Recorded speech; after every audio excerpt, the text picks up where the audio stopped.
In addition to my Old Norse language classes on Zoom, in January I began offering a myth class with a little bit of a different twist.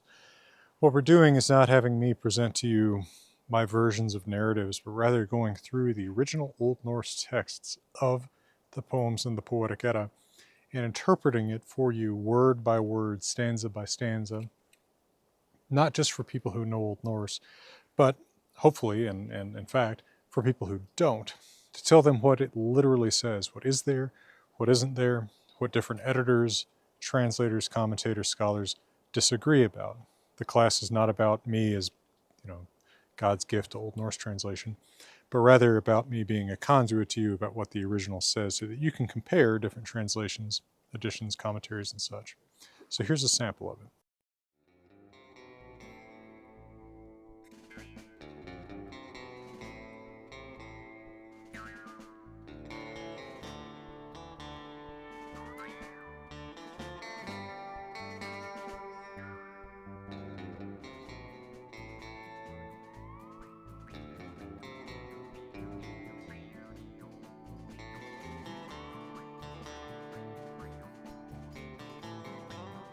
We have a pretty clear mandate here, or I think I've articulated a pretty clear mandate that I think you agree with, which is we're going to read the original sources. We're going to read the Eddas in some depth. And what I want to do with these lectures is take what you've read and look at the original text with an eye on the translation, discuss some places where translation is difficult or where texts have differences. And it occurred to me as I was going through this, getting ready, that probably we are just going to wind up doing Völuspá today because there's so much to do with Völuspá. So Vafu and Small may wind up waiting for the next one because of that. But this is the first time we're doing it, so we'll figure things out like that as we go. We'll probably just do this kind of like the language classes, where I'll go for about an hour and 20. And then probably have like just a few minutes break in the middle as an intermission for people to get a drink or whatever else they need. To start off with, does anyone have top level questions or remarks, either about the text or about the meta details of running this series? If you have questions about particular or remarks about particular stanzas or something, let's get to those as we get to the stanzas.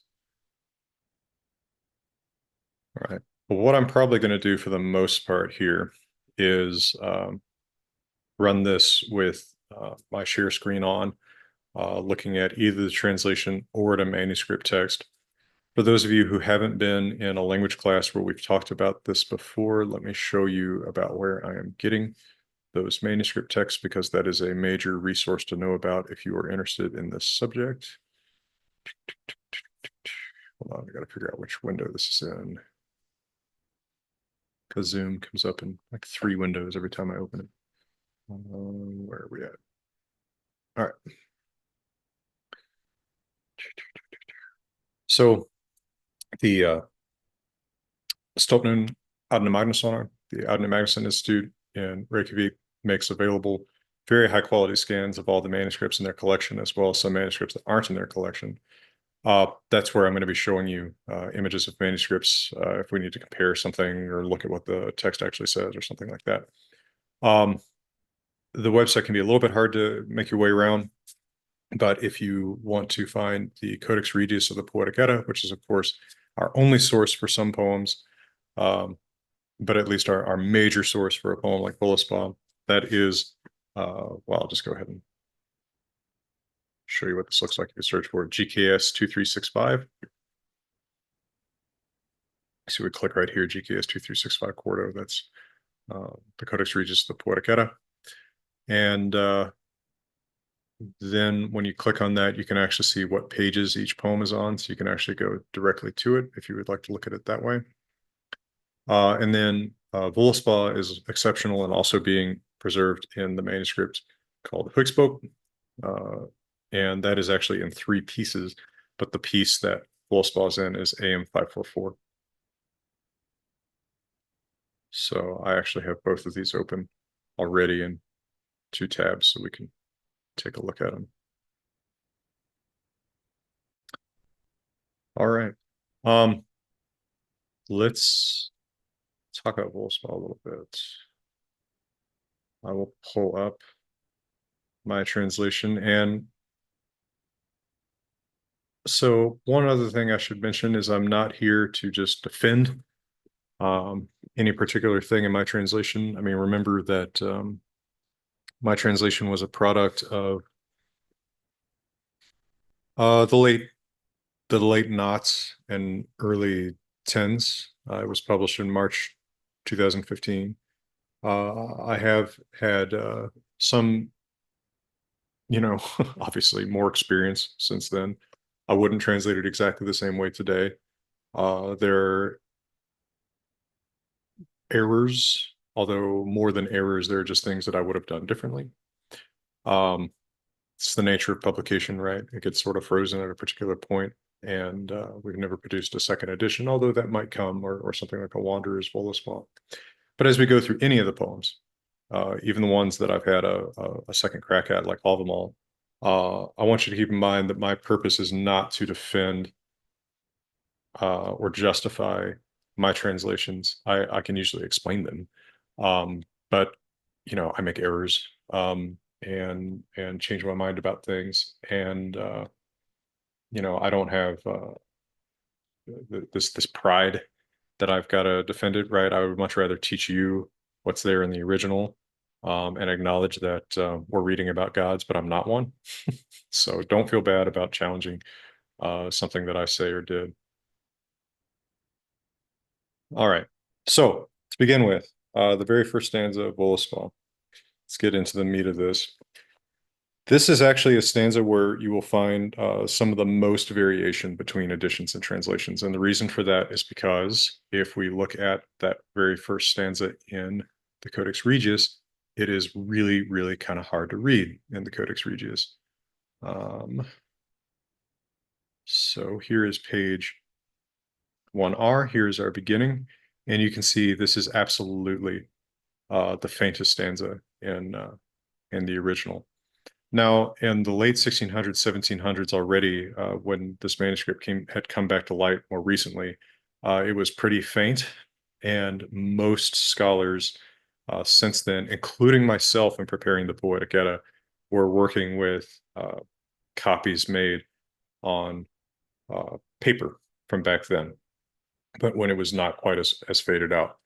But recently, and I don't fully understand the science here, but recently some imaging technology has allowed scholars, I'm talking like in the last 5 years, to look at the text here more clearly. And there's a couple things that have actually been sort of fixed in our reading of the Codex Regius, the first two stanzas, which are so faint here.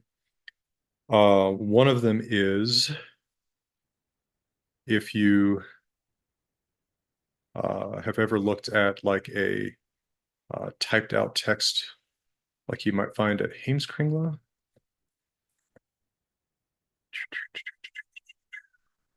Pull this up too so we can have this to compare to. Usually typed out texts and editions are going to be combinations of the Koningsboek text and the Hoeksboek text. This one, you can usually tell by how many stanzas it includes. If it's 64, then it's just based on Koningsboek. If it's more, it's based on both together. So this is more, so it's based on both together. But for example, one thing that almost all editions use is fear before telia. But in fact, recent imaging has shown that the word is from. So like before forward, forward is really a better translation than before for that. So like well tell before, or well tell forward. I'm so used to translating the fear there. Well tell forward, tell and what the forward means exactly is a little hard to say. Like she's going to tell forward through these stories, forward from the beginning perhaps, because she says she's going to tell from the very first things that she remembers. I think that's interesting. That's actually something that again has come to light since I translated this. There is also, I'll just leave this on here for a moment because we can actually read this text as opposed to what's on the manuscript. There's the very interesting fact that she addresses the children of Heimdall. Of course, translators and editors like myself today see this and think about Ríkstula, right? The poem in which Rieger goes around and sleeps with the different parents of the different human classes, right? And according to the prose note that precedes Ríkstula, Rieger is Heimdallr. But the poem itself never says Rieger is Heimdallr. It is not impossible that everyone is in circles here. That the reason that the editor who wrote the prose note before Ríkstula said that Rieger, the father of the human classes, is Heimdallr is because humans are addressed as the children of Heimdall here.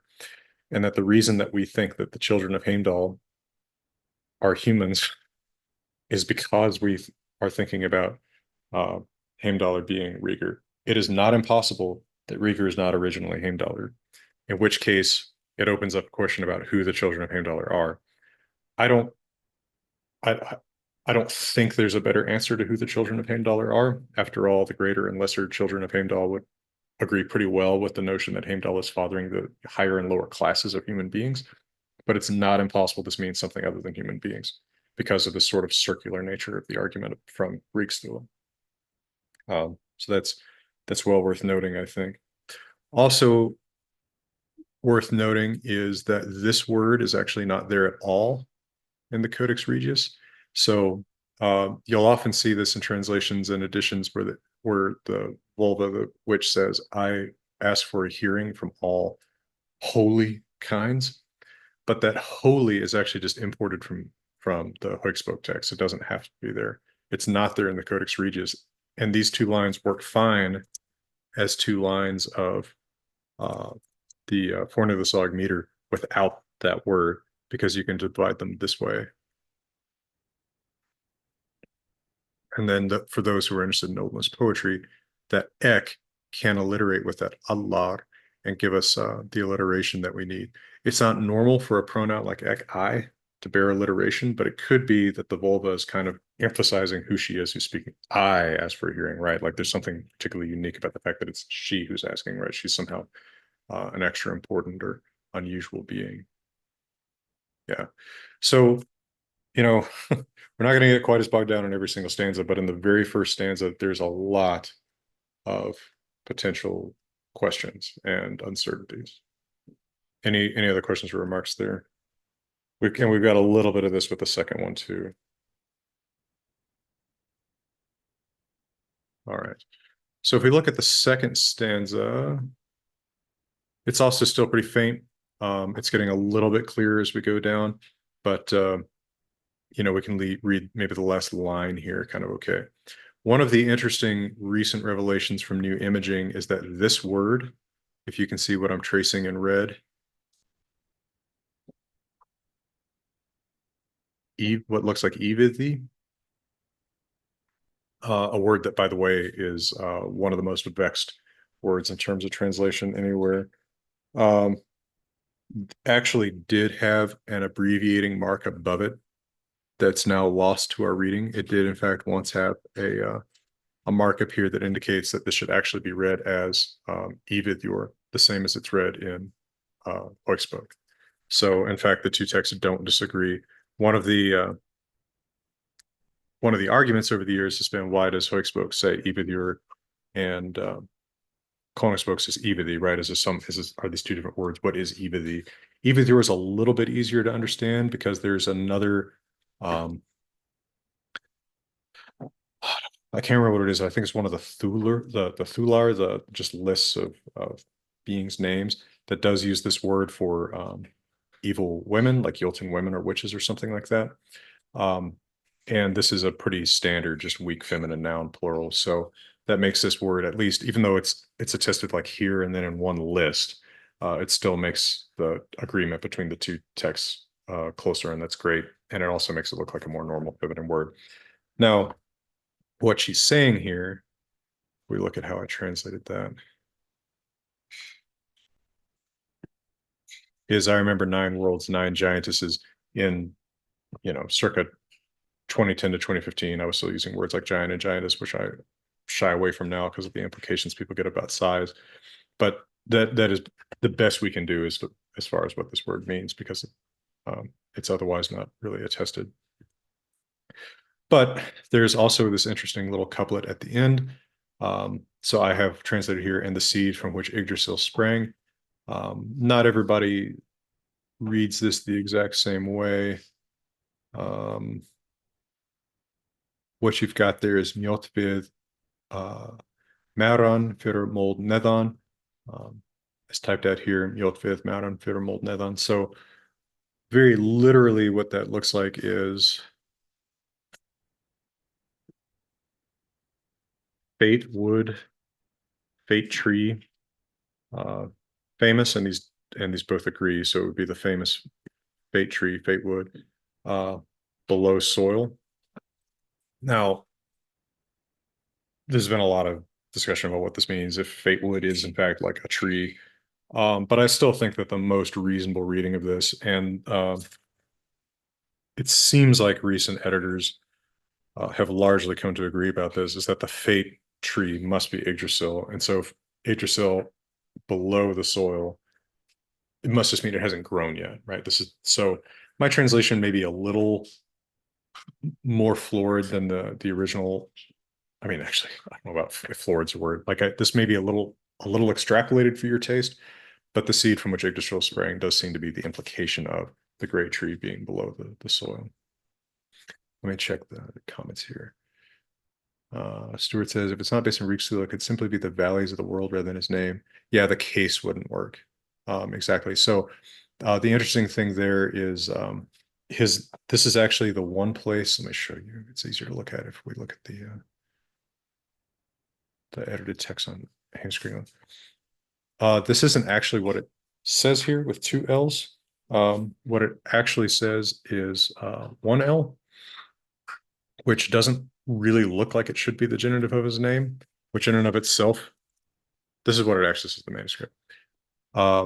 This is an editor saying, oh, this is what it should be. This looks like what should be the genitive of Heimdallr. This only has one L. It is not impossible that that is some other word, but children of the valley of the world, I don't know what that means exactly either. You really can't see it here though. I mean, like you can just barely see H-E-I-M-D here, Hamed. And of course it isn't capitalized, but they don't capitalize names anyway. So it's not dispositive one way or the other. Peter says, Larrington says for Mjotvid, measuring tree. That's also a good reading. So that Mjot is from the root met. It's the same root as in English meet out. Right? I'm going to meet out the stuff, like measure it out. Same Indo-European root is like Latin, the Latin word that gives us meter. So yeah, but very often it's used of fate in Old Norse because fate is what's meted out, what's measured out. Same thing in Old English too. Metod is a name for God. He's the one who measures out, who deals out fate. So measuring tree, sure, it's a little bit more literal. But I think that I'd have to ask her, but I think she's kind of getting at the same thing ultimately. Yeah, Juniper, absolutely. Metod is all over Beowulf. My first conference paper was about these words for fate in Beowulf. So I have a little bit of, I don't know, affection for these words. All right, so we get down to Odin and his brothers creating the earth. It is interesting that the literal word that is used in the original is that they ipthu the lands, so they lifted the lands. Some have questioned whether that is compatible with a notion of the creation that includes them creating it from the body of their grandfather Ymir. It is notable that although the Völva mentions Ymir here, she mentions him as someone very ancient, very old. She doesn't talk like Snorri does about the world being created from his body explicitly. There may be hints of that a little bit later, but she doesn't explicitly say that. She's not here to tell us all about the blow by blow of how the earth was created. So it's possible she has a different vision here than the one that Snorri tells us about. Snorri clearly has a somewhat different.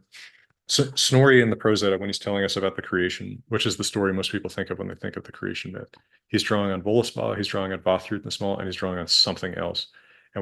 And we don't have whatever that third thing is. That third thing may be his own imagination, but more generously, it's probably, you know, some other oral tradition poem that wasn't passed down.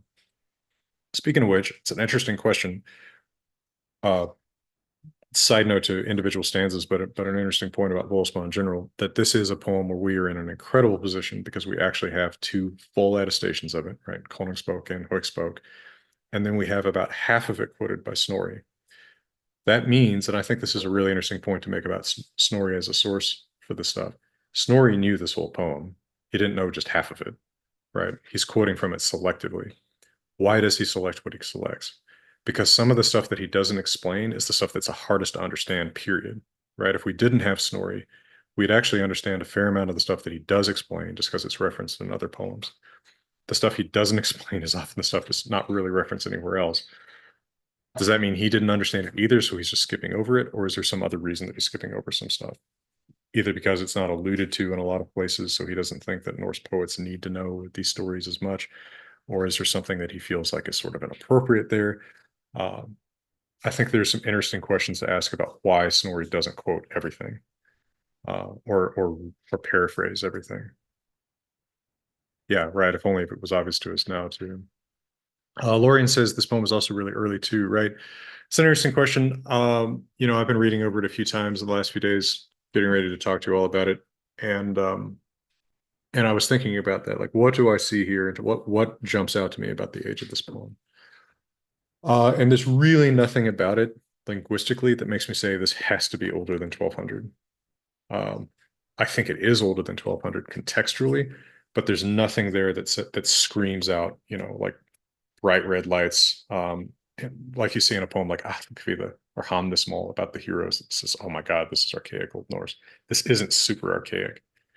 Um, that doesn't, you know, this opens up all kinds of questions about when exactly something is composed. Like, is it composed the first time that someone puts together two words that will later become part of the finished product that we've seen? Or is it truly composed when 50% of what we'll later see in writing is composed orally?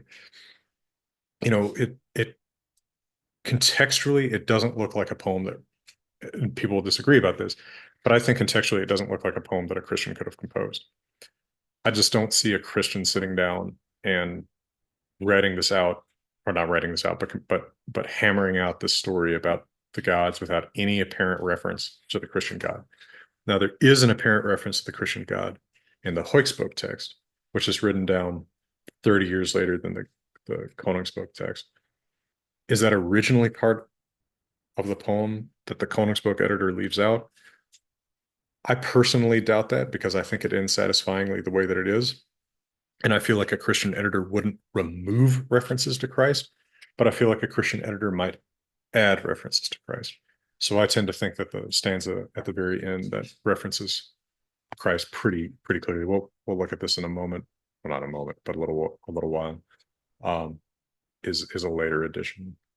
So I think that the consensus that this is composed around the year 1000, you know, in very late pagan Iceland is probably about right, and that potentially it's been passed down orally in such a way that because it doesn't have any alliterating words that depend on archaic alliteration, it's been slightly updated.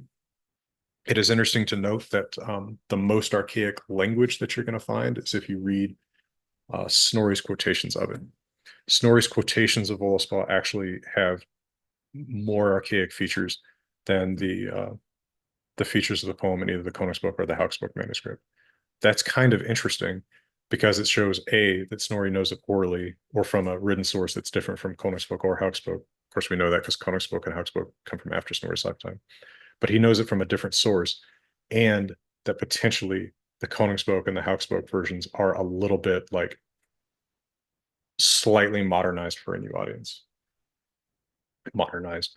There's still archaic features. I mean, and hopefully this is exactly the kind of rambling material. But uh,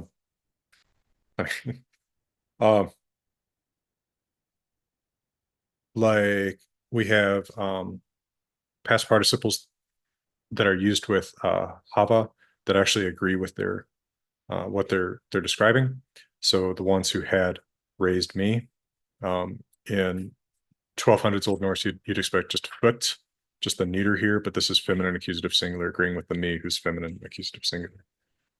That's archaic-ish. It's not impossible for a 1200s writer to do, but that's actually one of the oldest looking things in here. Oh, there's a question. Universe are no, Kathy said composed and spoken orally versus written down and corrected by the person writing it down. Yeah, so I think composed and spoken orally, again, the consensus view that it's like very late pagan Iceland, like circa 1000 is probably about right.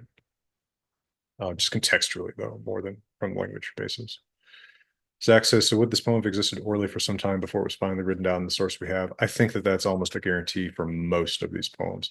There are very few that look truly late, as in like, oh, this was composed within a few generations of the person writing it down.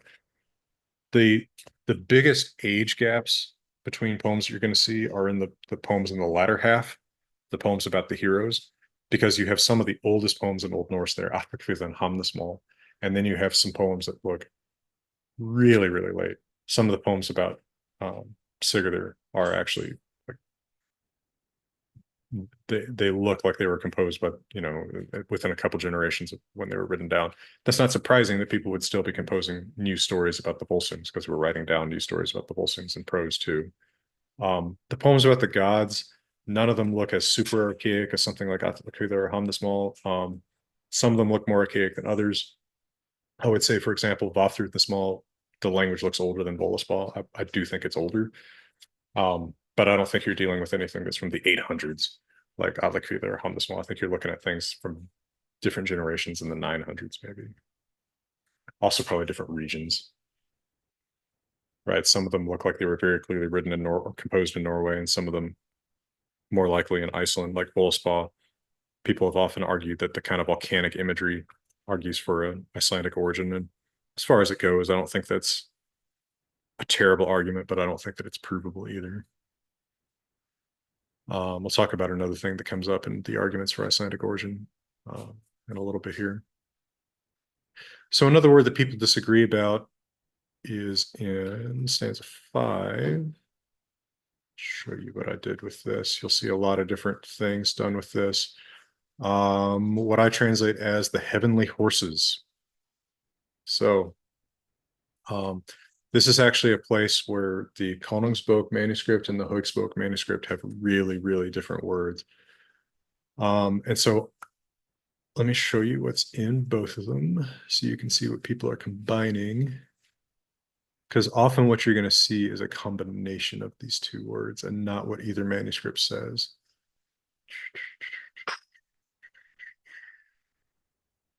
All right, so still in a part of this text, it's a little bit faint, but all right. Here's Koningsbok. It says this, which is pretty readable as Himmen. We just use manuscript type spellings. This, which I would read out as this. So Himmen, heaven, sky. Deer is animal, and then yo is an archaic word for horse. So we see this in reading Old Norse poetry pretty often. This yor word for horse. It's actually, oddly enough, ultimately cognate with Latin equus, Greek hippos. It's the Indo-European horse word.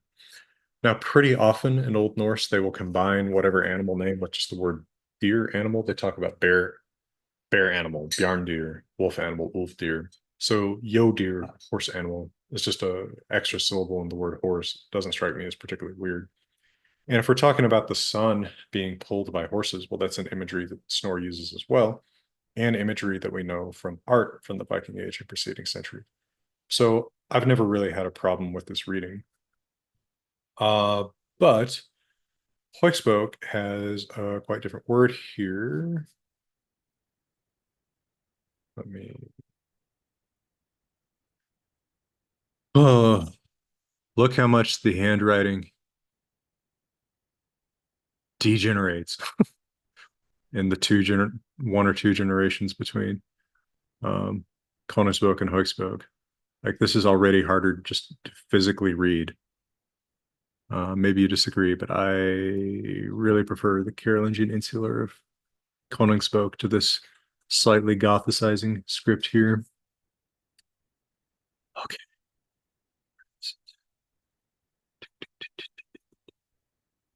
Senimona, Hindi, Inihugri. Yeah, there it is. So the word in Koningsboek is right here. So notice the word hymen isn't even there. It's written this way in the manuscript, which to most people has implied, and probably correctly for what this editor intends, this, which means rim. So the question then becomes, do you publish and translate? Well, let's look at what this means in the Old Norse text. Look at the Gylfaginning, the Heimskringla text here. All right, so the sun, like cast from the south, shown from the south, companion of the moon. So is it being pulled, or is it? It's also kind of like what does this dative mean here? The right hand over the heavenly horses, or over the heavens rim, or just over the rim. So what people are doing when you see him in Yolder is they're taking that Koningsboek heavenly horses and they're combining it with that Hoiksboek Yolder to get him and Yolder, right? In which case it's the rim of the sky. I think that's fine. That's interesting. That's a possibility. But in general, I have preferred to stick with K, with Koningsboek, when the text makes sense to me. I am fine with, it shines with its right hand over the heavenly horses as opposed to shines like with its right hand around the heaven's rim, which still makes sense. I just prefer to stick with one manuscript if I can, and the older manuscript when I have to choose. All right, what's the looks like my sister. My siblings thankfully have better handwriting. Juniper says rim is what Bellows has too. Yeah. Stuart says without him, and what could Yolder mean in Hoiksboek? It would just mean rim. Um, but then you don't have alliteration. Like it's there's certainly something missing here in Hoiksboek because it just says Yolder. So you do need some kind of alliteration, right? We've got the ha ha. So you'd expect some kind of H. So something's being left out. Whether that's Hymen or not. I mean, it's pretty reasonable to expect that it's Hymen. But did the scribe in Hoiksboek know there was a missing word, or had it been passed down to the scribe as just Yolder? That's another question we can't really answer. Where's the word lost, and what word is lost? We can infer that it's Hymen, but we don't necessarily know that. Okay. Juniper says, could the scribe have purposely skipped it? Yeah, possibly, but I don't know why you would, right? Because you're getting rid of the alliteration, and if it's in a context where you're already writing a poem that's, going to make people question your Christianity or something, like I don't know why you would leave anything out. I tend not to think that people are deliberately leaving stuff out, but it does happen probably sometimes. All right. Let's look at some more stuff. There are some places where we get a lot of repeated words, as anybody knows who has gone through the text of Völuspá. There's a lot of repetition. This part's repeated quite a bit. The gods go to their thrones. I say holy, holy gods. The holy, holy there is based on this. It's just in the middle of my screen, so I can't click on it. This gin thing. What this gin prefix that's going on, holy, halog is holy. So this gin, it seems to be some kind of strengthening. The there's a prefix is almost like super, right? It's like super holy. Uh, it's not something that occurs very often, but it seems to occur mostly in mythological context. So I thought holy, holy sounded pretty good for like extra holy, but different people will do different things with that. You might see something like powerful holy. Um, there's also the interesting question of whether this is the same word as in Ginnungagap or not. Uh, right, the void at the beginning. It is notable that when the gap, Ginnungagap, is mentioned in Völuspá, it's not called one whole word, Ginnungagap. It's called the gap was Ginnunga. Um, Now, that may be poetic license, that may be just to make sure that we can have these two words alliterate and not be part of one word. But maybe there's something else going on here, right? People have disagreed about what Ginnungagap means. Genna can be the yawn root, right? It's just the yawning void. But it could also be the same like super prefix, right? It's the super, it's the powerful gap, it's the mighty gap. I don't know how a gap is mighty, so I tend to prefer yawning as a translation, but it could be that same word. There's also some difficulty with identifying some people here. Um, I've often compared Völuspá to an account of a game that is being told by one person who's seen the game to somebody else who's seen the game, so that we're not describing every single play, but rather hitting the major memories, like, oh man, did you see that awesome play that this team made? Rather than talking about the minor plays that preceded it, you're just kind of like hitting uh, very elusively, very briefly, these major points. And I feel like that's most of what she's doing here, because she tells us things and then gives us no clarification about it. Like, who are these three giantesses? Thorsamoy, daughters of Thorsar, daughters of giants or anti-gods who came. Not clarified, right? Because what's followed by this is the gods deciding to make the dwarves. So they were cheerful. They had no lack of gold till three who came. There's also a word that gives people difficulty here. I'll just show it to you in the edited Old Norse. Because these three ladies are called Olmotkar. This word occurs nowhere else. It might be a form of feminine nominative plural. Motkar would mean mighty. So it may well be something to do with that. People have also tried to connect it to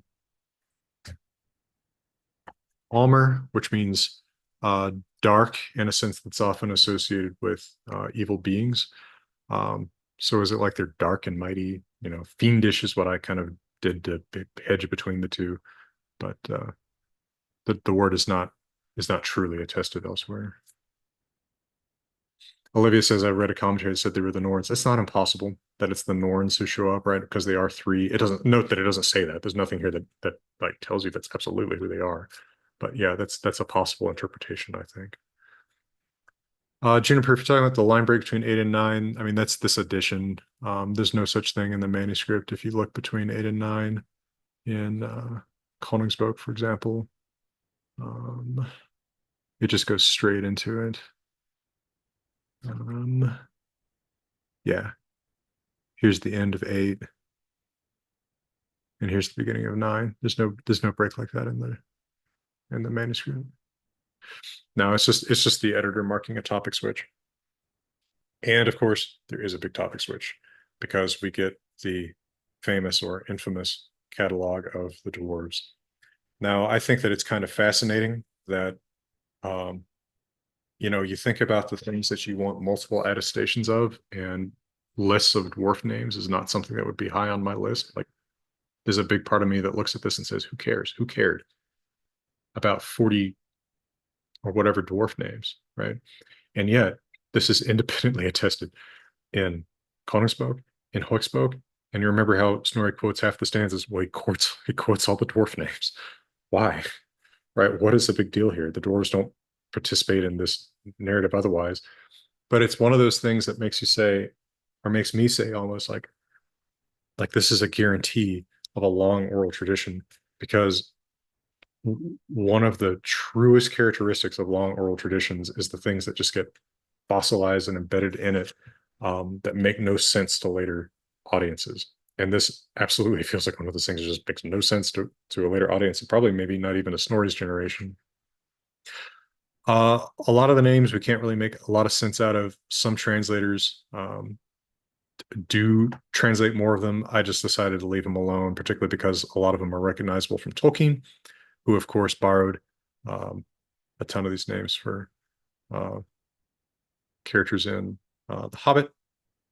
One interesting thing, if you want to talk about textual study of the Eddas, is you can tell exactly what manuscript Tolkien was looking at an edition of when he decided on the names of the hobbits.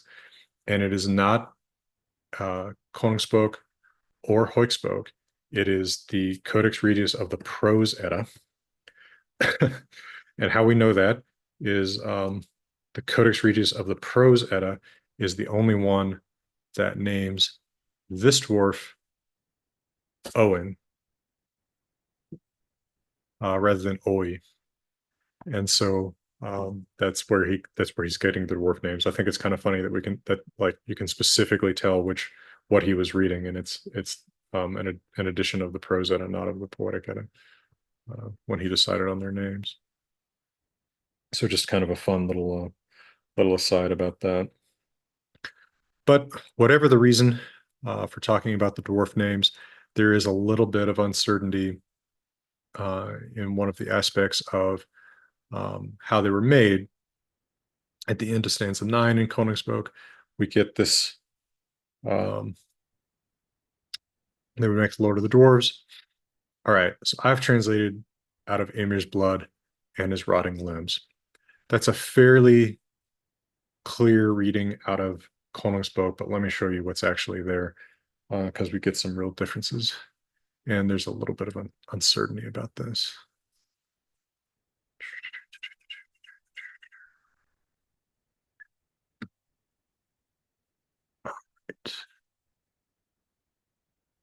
Yeah, okay. So here we see it in Koningsbok. So they're going to shape Skepia, the Dverga Drotin, Lord of the Dwarves. They're going to shape him out of what that says in normalized Old Norse, or Brimus Blothi, Ok, or Blom Legium.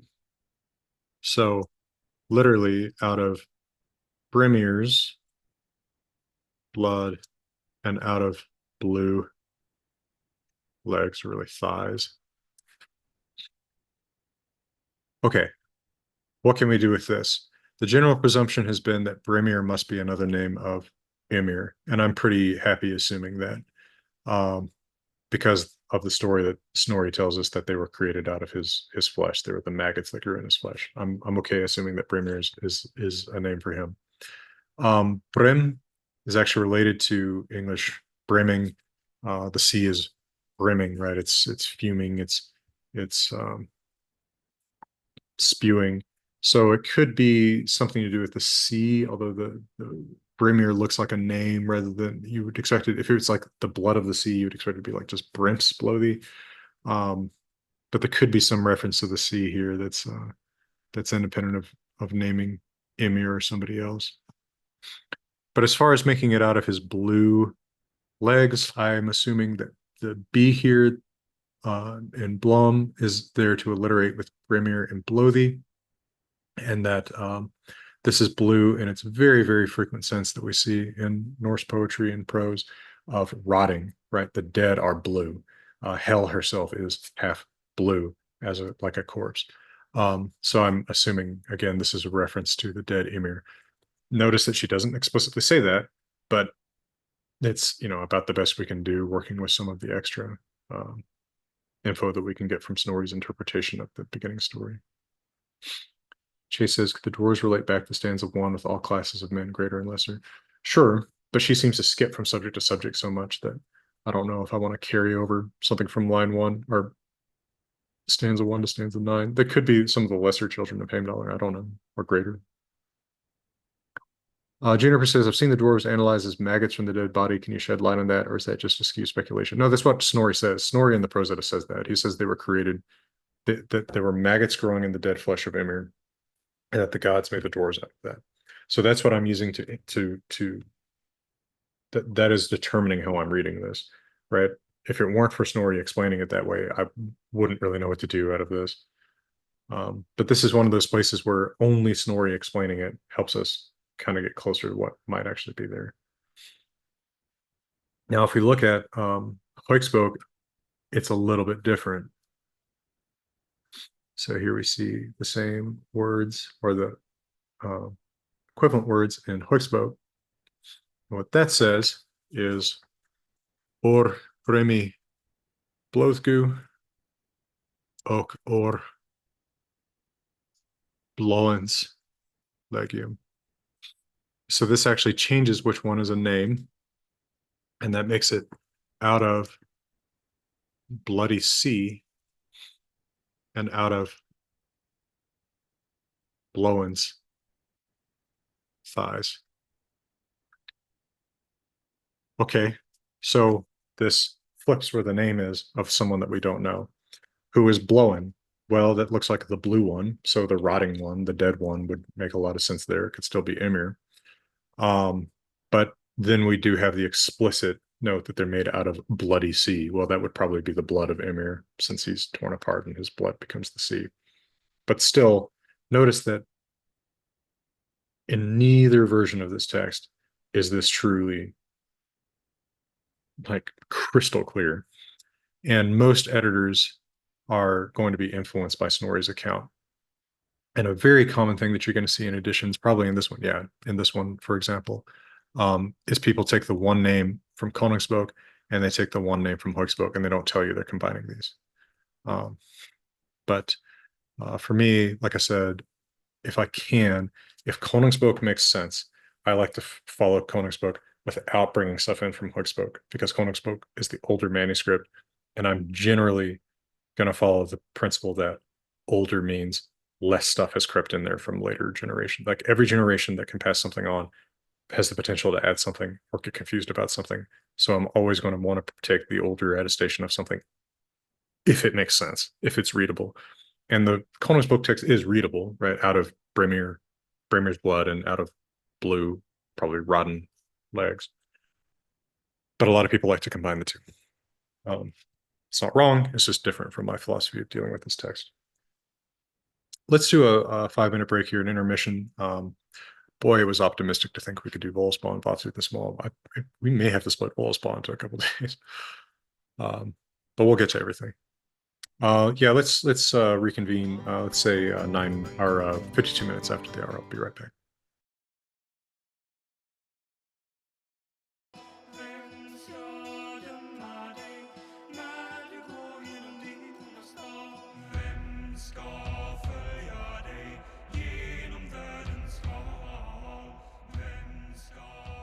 All right, questions, remarks. So I've never done this before, never gone through a text like this with a live audience that's very interested and engaged, and a lot of you know Old Norse. I might have been optimistic in terms of how many of these we could fit into one of these lectures, but I would rather do this completely than try to fit it into the exact time frame spelled out at the beginning. So even if we have to do Völuspá in 2 or 3 days or whatever, we'll get to all the texts, even if we have to add weeks and days. We will get through I prioritize the curriculum, not the time scale. All right, what's the next thing that I wanted to remark about here? All right, so now we're going to get to the creation of human beings.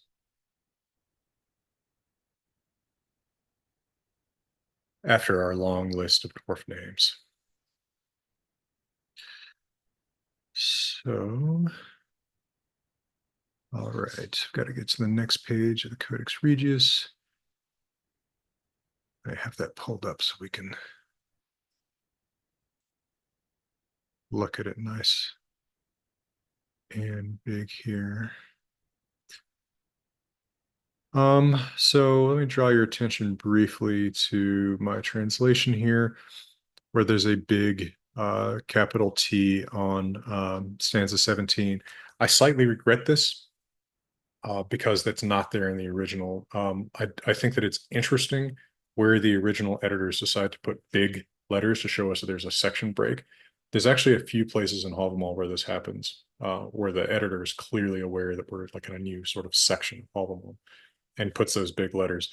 Now, in the Wanderer's Havamal, where I'm very attentive about being close to the manuscript text, that's what those big letters mean. There's a big letter in the original.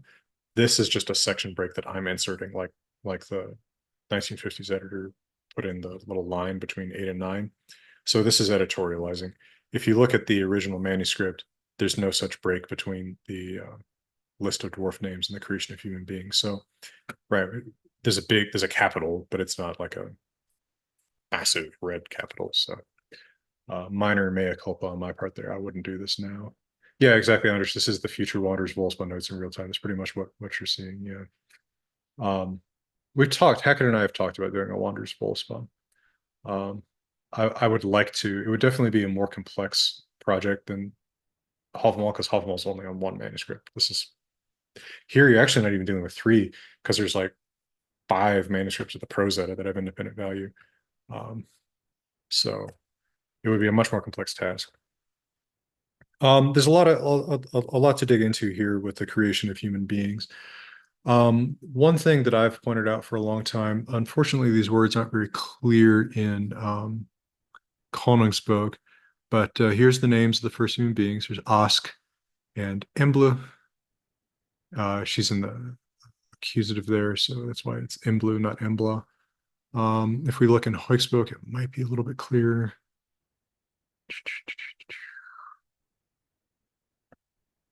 But this isn't super clear in either of them.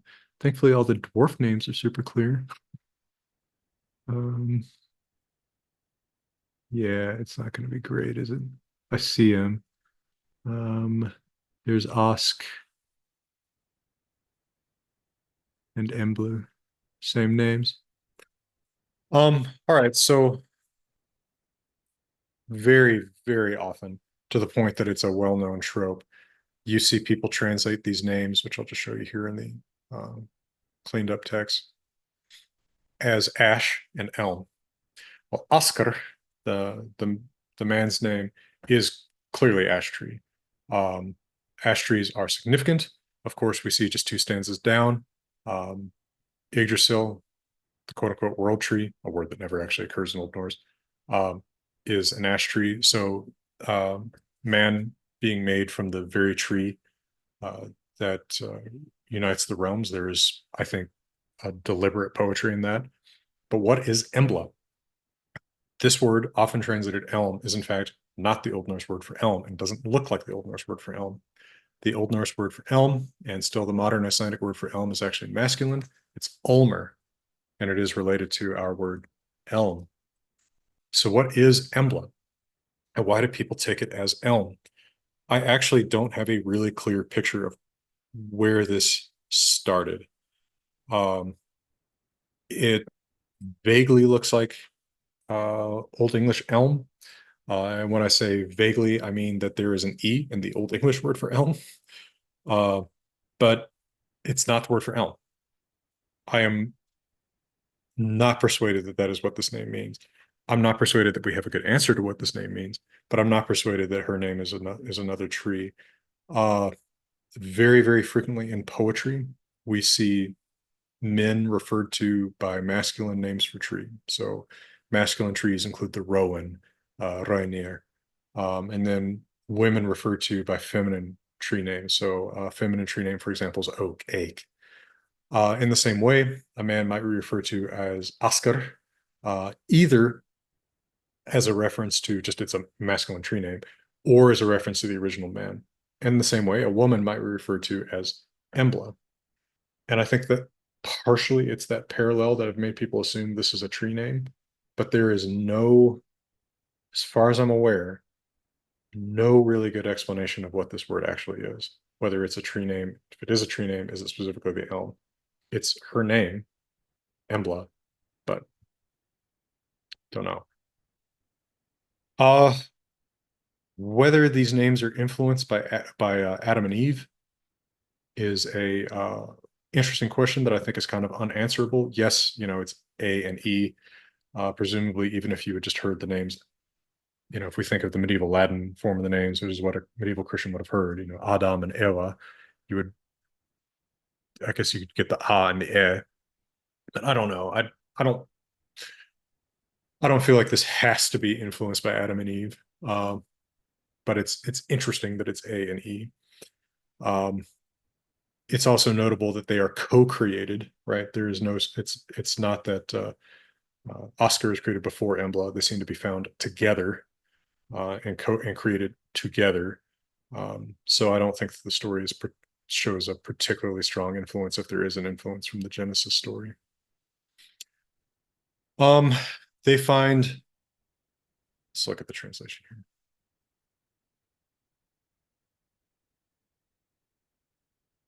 I think my translation here is pretty straightforward. They found Oscar and Embla. Notice, even 12, 13 years ago, I didn't want to translate this elm. I've always been uncomfortable with that because I never saw the word elm in it. I just translate their names. But they found them weak and fateless in that land. Now, exactly, Christopher. Yeah, that's what it says. It says they found them, right? Which is interesting in and of itself. Now, Snorri says that they're tree trunks, that they're driftwood. If you look at his version of the story, um, he adds a lot of context here that's not in the poems, and it's hard to know where he's getting it. So let's take a second to take a side look at Snorri's account here, because it is influencing so much of how people read Völuspá. But I think that it's important for us to think about Völuspá as its own source and not always to let Snorri let us read something else here. So here's Snorri. He says Bor's sons, so that would be Odin, Vili, and Ve. Notice that that's not who it is in Völuspá. In Völuspá, it's Odin, Hunir, and Lother, wherever the hell Lother is. He occurs nowhere else. He says they walked on the sea strand, the beach, and they found two trees. So that's part of what's influencing the reading of Embla as a tree name. And they took up the trees and they made men from them, people from them, because mother is semantically gender neutral. So that can definitely influence how you read this. Uh, but it's not necessarily how one should read Völuspá.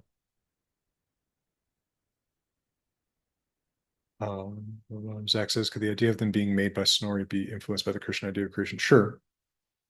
Sure. And I mean, the gods make them into what they are, right? They had no breath, no soul, no hair, no voice. They looked inhuman. Odin gave them breath, Hunter gave them souls, Loth gave them hair and human faces. So they are, George, yeah, George, I'll come back to that word just in a moment. So whatever they find, if it is tree trunks like Snorri says, or if it's just some sort of like proto mannequin or something like that, the gods are imbuing us with our humanness, even though the original human beings, whatever exactly they're made from, are sort of just bound. Olivia says, Indo-European myth of gods breathing life in inanimated objects. Yeah, I mean, this is a trope that occurs not just in Indo-European myth. You see similar tropes in Northwestern American Indian myths with Raven finding the original human beings and breathing life into them. It's a and an Aztec myth Gina points out. Yeah, this is a somewhat worldwide notion. So let's look at some of the language here in the original because it's interesting for sure. I'll look at the edited text unless there's something weird about the manuscript, which I don't think there is. Okay, so let me read this to you super, super literally. And of course, as soon as I say that, I remember there's something weird about the text in the original. Here's the weird thing. This is what the manuscript says. 3R, 3R. I think Hauksbok says that too. Oh my God. This is so faint right here. It's too faint for me to see it, but I think it actually says through R2 if you get a clear image or a 16th, 17th century copy. Okay, what does the edited text say? The edited text says threer. Old Norse students, what is the difference?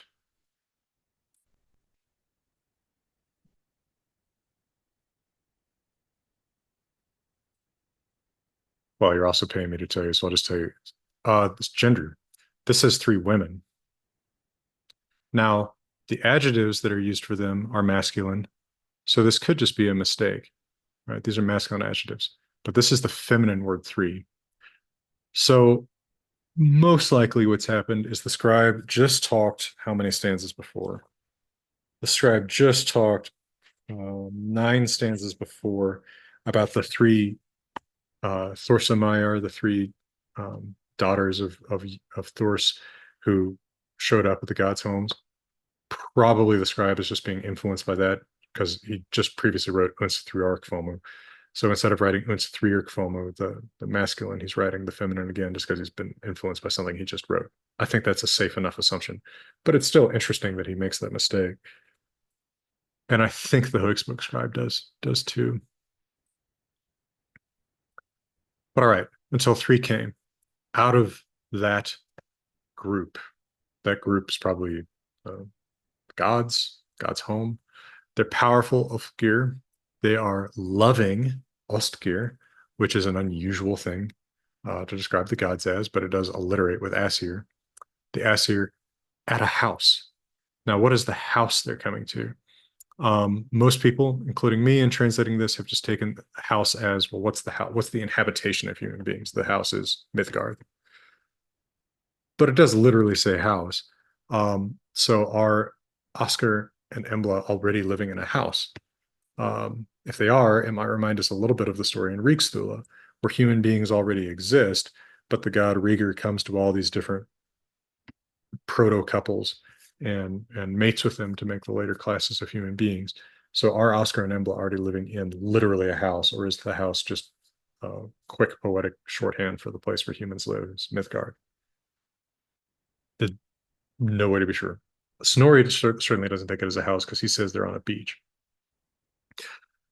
So they found them, fundu, straightforward, very basic word. They found on the land, little able, little strong, not strong, Oscar and Embla. And then this is literally, whatever this means, this is literally fateless.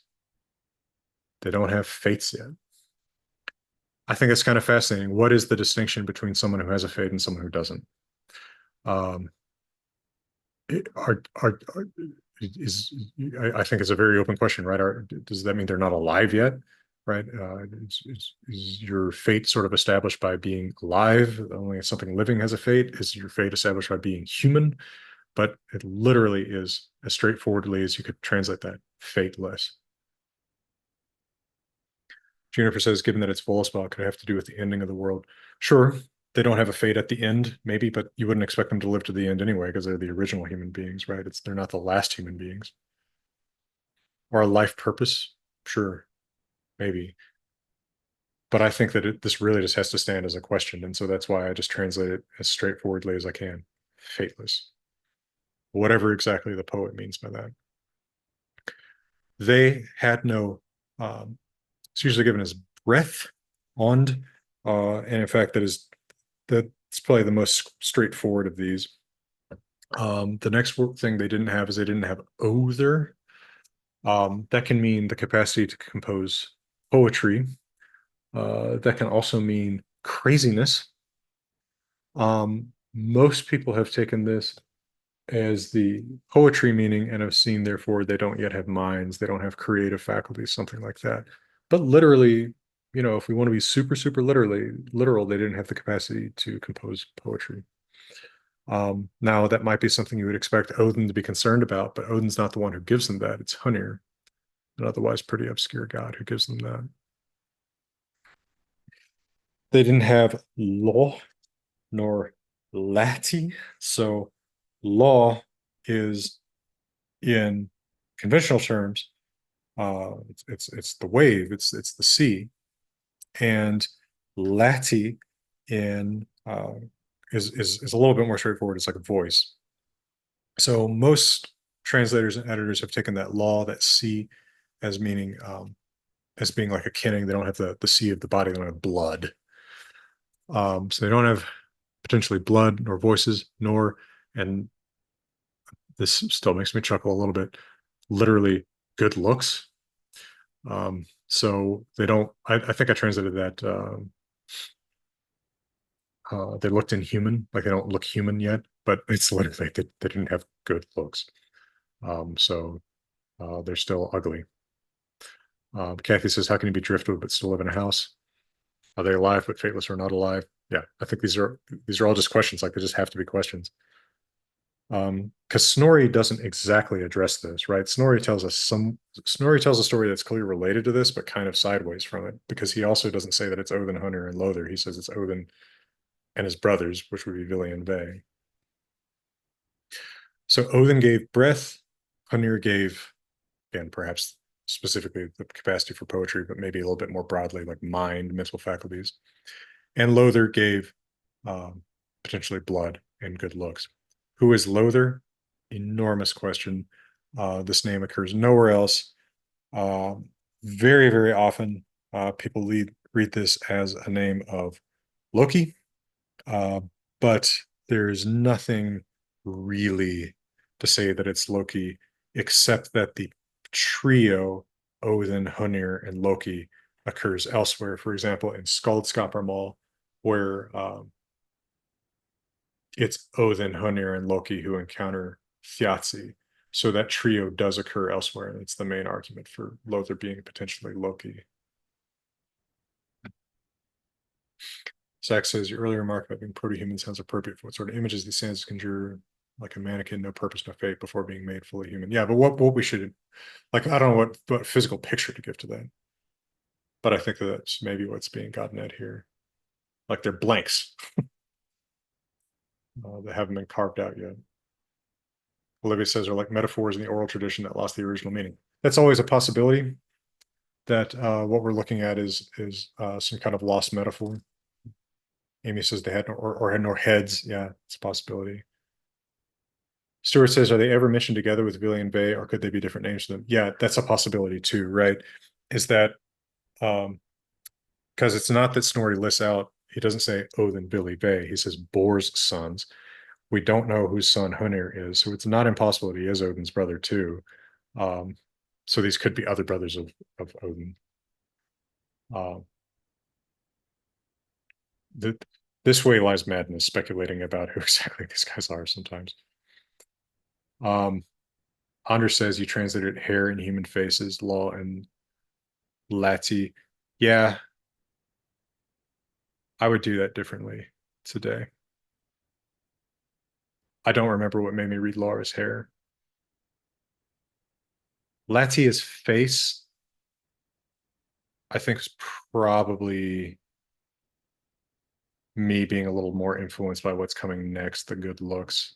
I think whatever exactly I was thinking with hair and human faces, I wouldn't say that now. I would probably say like this is best read as something liquid, so probably blood. And Lati is pretty readable as a voice. It's a poetic word that occurs elsewhere for voice or for noise. So I think that's probably what it is now. All right. See, I can admit to improving my own understanding over time. Other questions, remarks there?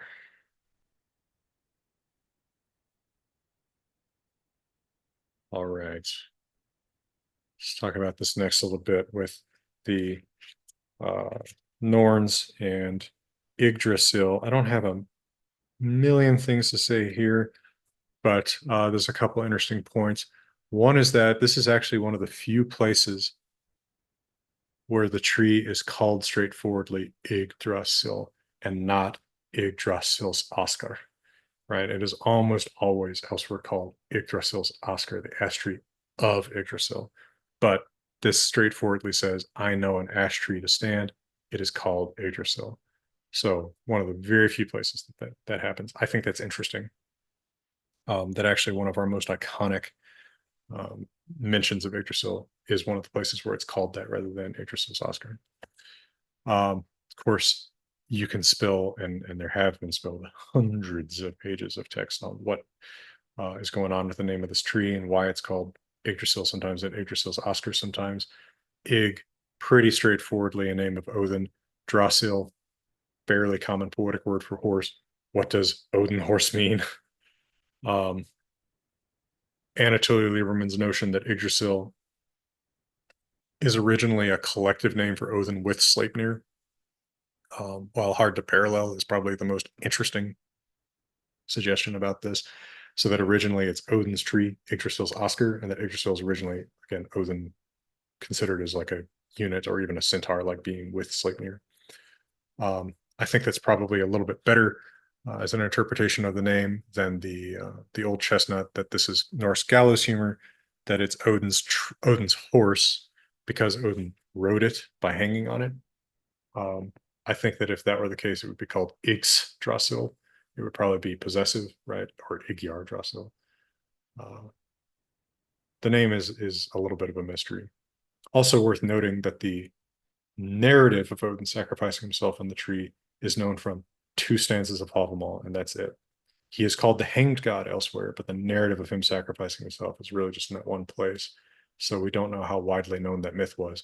We have to remember Snorri never tells it, which is interesting in and of itself because it seems to have been important. Another interesting question that comes up in the stanza is what's the deal with this white clay, right? So it's a high tree, Horbathmer, sprinkled with white clay, white mud.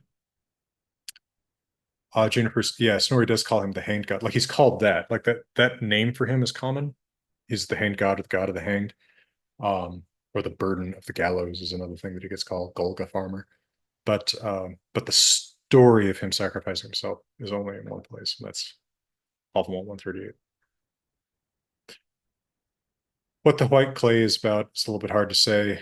I've heard admittedly like 20 different ideas about this, and most of them have kind of gone out one ear and gone in one ear and out the other.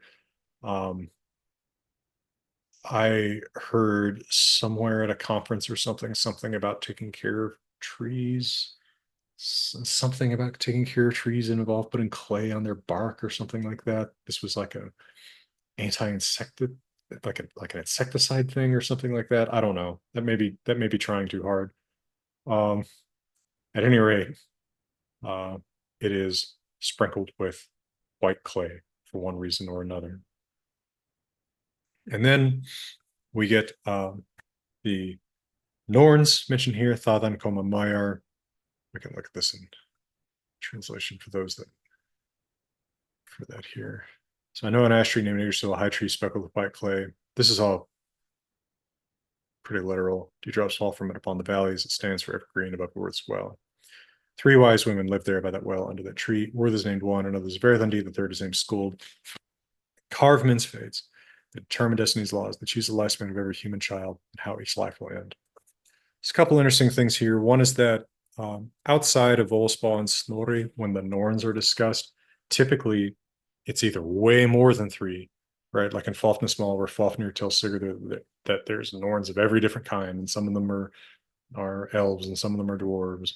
And then there's the other extreme, but the only one who's mentioned is Urther, right? Notice that it's Urther's well, Urther Brunner. It's not the Norn's well, Norna Brunner.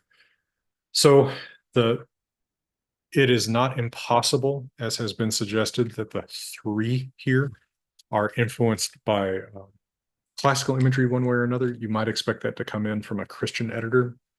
Again, though, Våluspá doesn't seem to be from a Christian context, so I'm not convinced of that.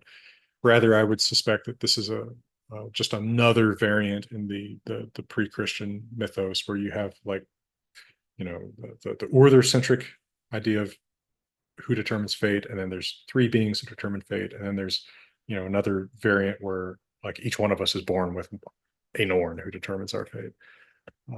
I think that this is, in other words, legitimate old tradition and not just classical influence coming in through a Christian editor. Their names are pretty interesting, right? Urther is actually derived from the past tense of the verb verða, to become. So it looks like this is almost like a karmic idea that what has happened is what influences what will come. Again, sounds kind of karmic. Verðandi is straightforward, what is happening. So looks like the present. And then schooled, of course, is the cognate of the English word should, what is obligated. So it looks as if, although this isn't spelled out, rather than thinking of them as the past, the present, and the future, what we're looking at is the influence of what has happened, what is happening, and what ought to happen, what is obligated to happen.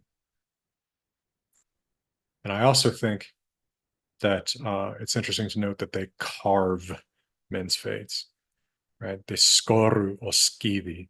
They carved on a stick. In fact, that is the word that will become ski. Well, really she in Norwegian, but that we borrow as ski. That's right here. They carved on a stick. Skoru o skivi. The image of them weaving is either from classical mythology and or from people importing the Valkyries weaving with dead men's guts and Dar other Lilith.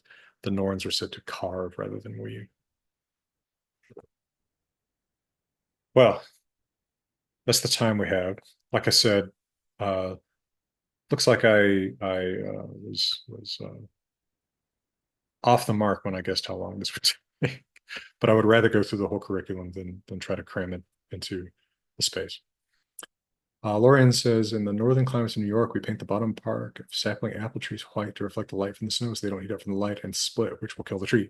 Yeah, that may be that's a cool note. That may be what's going on. Something like that.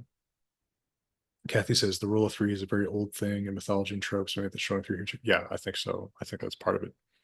And not surprising that you would have anything in threes in mythology. Okay, so when we reconvene in a week, let's start with Völuspá stanza 21.